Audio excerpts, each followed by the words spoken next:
என்றும் உள்ளது அவரது பேரன்பு. அன்பார்ந்தவர்களே, இன்றைய நாள் முடிவடைகின்றது. நாம் அனுபவித்த சோதனைகள், பயங்கள், அலைப்பாயும் மனநிலைகள் அவையெல்லாம் நம்மை சோர்வடைய செய்திருக்கலாம். ஆனால் இந்த இரவில் நாம் ஓர் உண்மையை நம் உள்ளத்தில் உறுதியாக பதிக்க வேண்டியுள்ளது. என்றும் உள்ளது அவரது பேரன்பு. இறைவன் உங்கள் நாளை அறிந்து வைத்திருக்கிறார். அவர் உங்கள் சோகங்களை பார்க்கின்றார். அவர் உங்கள் மௌன ஜெபங்களை கேட்கின்றார். இப்போது நீங்கள் அவரிடம் உங்கள் இரவு அமைதியை எதிர்பார்க்கலாம்.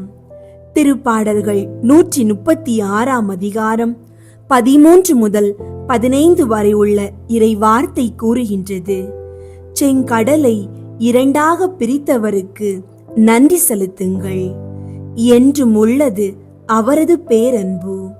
அதன் நடுவே இஸ்ரவேலை நடத்தி சென்றவருக்கு நன்றி செலுத்துங்கள். என்றும் உள்ளது அவரது பேரன்பு.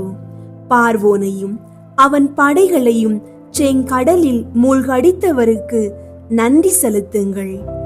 என்றும் உள்ளது அவரது பேரன்பு.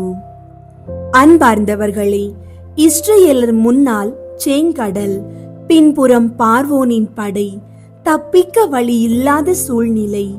ஆனால் கடவுள் அந்த நிலையில் செங்கடலில் பாதை அமைத்தார். இன்றும் அவர் அதையே செய்கின்றார். நீங்கள் முன்னே செல்ல இயலாத சூழ்நிலையில் இருந்தாலும், நீங்கள் உள்ளத்தில் களைப்பாக இருந்தாலும், அவர் உங்களுக்காக நடக்கும்படி கடலை பிரிப்பவர். இந்த இரவில் நீங்கள் உறங்கும் போது கூட இறைவன் உங்களுக்காக வேலை செய்கின்றார். ஜெபம். தந்தையே, இன்று என் உள்ளத்தில் இருந்த சோகங்களையும் சோர்வுகளையும் உமது பாதங்களில் வைக்கின்றேன். என் வாழ்க்கையின் செங்கடல்களை நீர் காண்கின்றீர். அதில் பாதை செய்யும் வல்லமை உள்ளவர் நீரே.